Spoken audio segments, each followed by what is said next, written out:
Hi, 8th grade. Welcome to your 4th day of review for the New York State Math Test.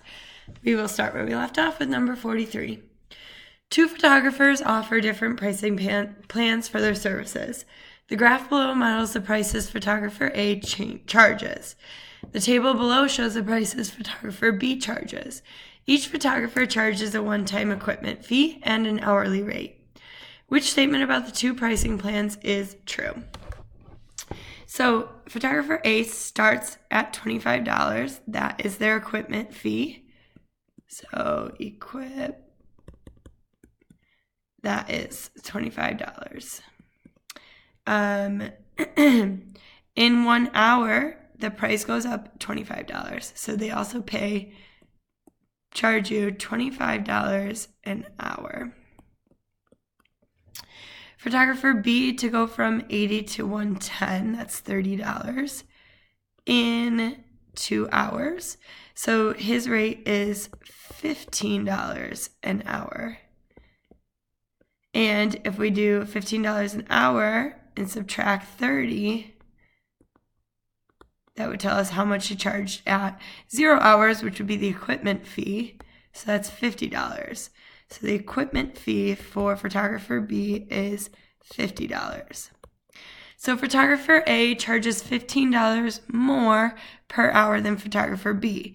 Well, 25 an hour is not 15 more than 15 an hour. It's 10 more, so not A.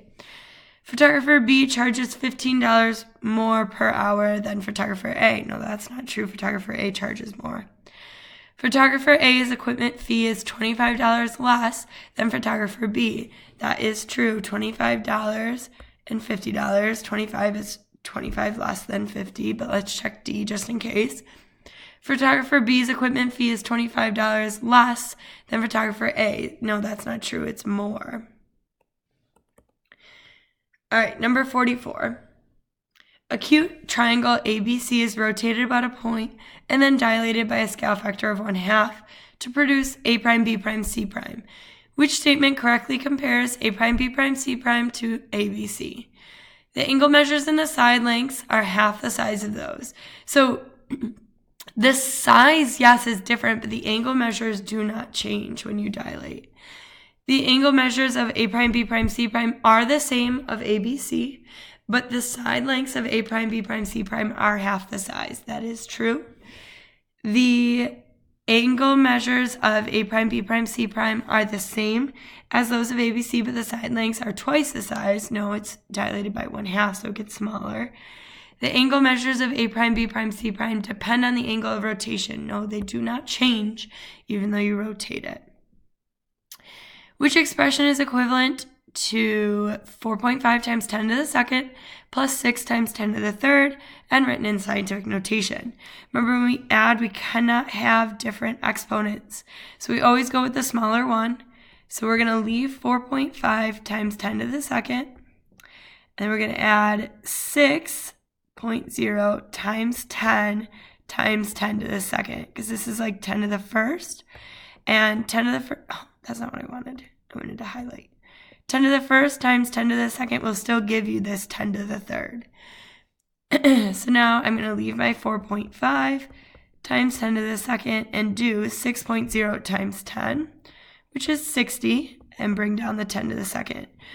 Now I have them with the same exponent, so I can just add 4.5 and 60.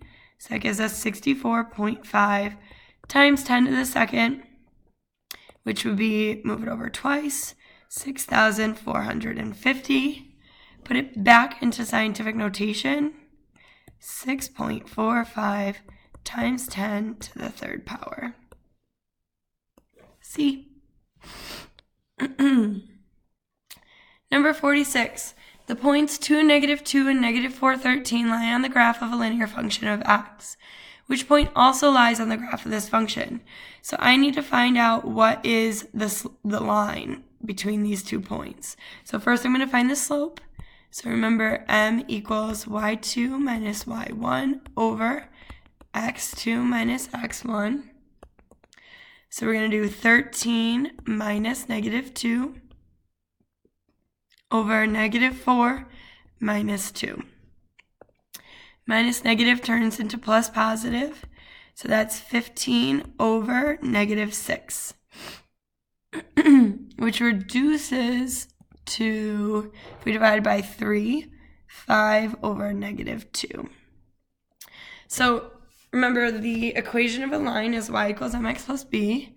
So y equals mx plus b. I just found out that m is 5 over negative 2x plus b. I don't know what the b is, so we can plug in one of the points.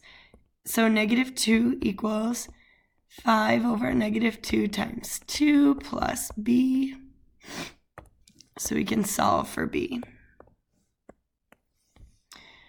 I'm going to multiply first. So I get negative 2 equals, these is 2 over 1. It cancels out. So we just have negative 5 plus b. Add 5 to both sides.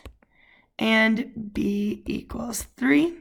So our equation is y equals negative 5 halves x plus 3. So now I'm going to plug in all these points and see if they work. So 18 equals negative 5 halves times negative 6 plus 3. So negative 5 halves is just 2.5. So 2.5 times 6 gives us 15 plus 3, which actually does equal 18. So the answer is A. Number 47, what value for the constant h in the equation shown will result in an infinite number of solutions? So infinite number of solutions means whatever is over here is equal to whatever is over there. So h times 3 has to equal 6. So that must be, well, you could divide by 3. Cancels out, and h equals 2. Number 50. The graphs below show a relationship between elapsed time and distance traveled by airplane A and airplane B after each airplane reaches its cruising speed.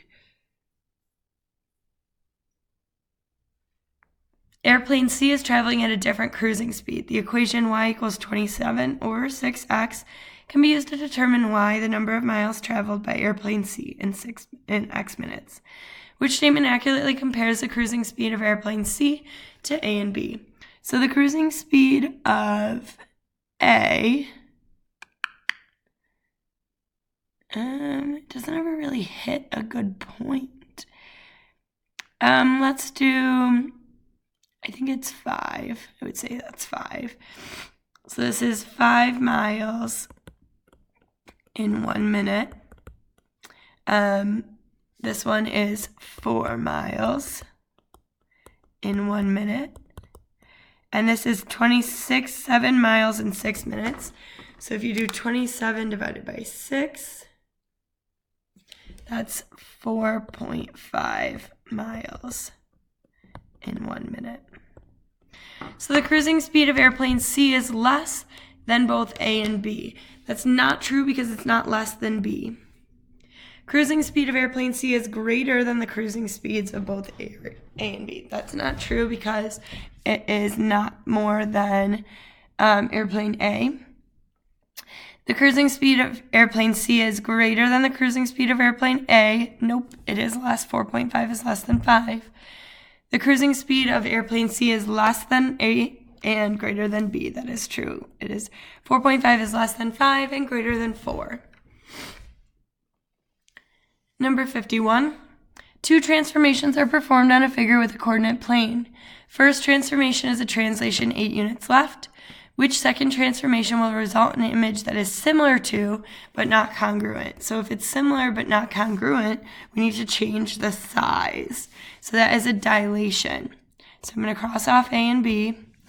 Dilation with a scale factor of 1. If you multiply something by 1, it's still itself. So it's not C either, it is D. Dilation with a scale factor of 1/2 with the origin as the center of dilation. Number 52. Determine the solution to the equation below. So we need to solve for x. So first, let's distribute this -6. So I'm going to rewrite everything else. Negative 3.1x plus 7 minus 7.4. Plus 7 minus 7.4x equals 1.5x. Negative 6 times x is negative 6x. Negative 6 times negative 3/2 is positive 9. So I put the 6 over 1. 6 times 3 is 18. 1 times 2 is 2. 18 divided by 2 is 9. Combine like terms on the sides. So negative 3.1x and negative 7.4x gives us negative 10.5x plus 7 equals, and then we can combine 1.5x minus 6x. So 1.5 minus 6 gives us negative 4.5x plus 9. I want to get all the x's to one side, so I'm going to add 10.5x to both sides. Cancels out on the left, bring down the 7. Negative 4.5 plus 10.5 is 6x plus 9. Trying to solve for x, so I got to get rid of the 6 and the 9. So I'm going to subtract 9 first. 7 minus 9 is negative 2 equals 6x. Then divide by 6, cancels out, and x equals negative 2 over 6, which is the same as negative 1/3. All right, number 53. A cylinder and a cone have the same volume. The cylinder has a radius of 2 inches and a height of 3 inches. If the cone has a radius of 3 inches, what is the height of the cone? So first, I need to find the volume of the cylinder, because the cylinder and the cone have the same volume.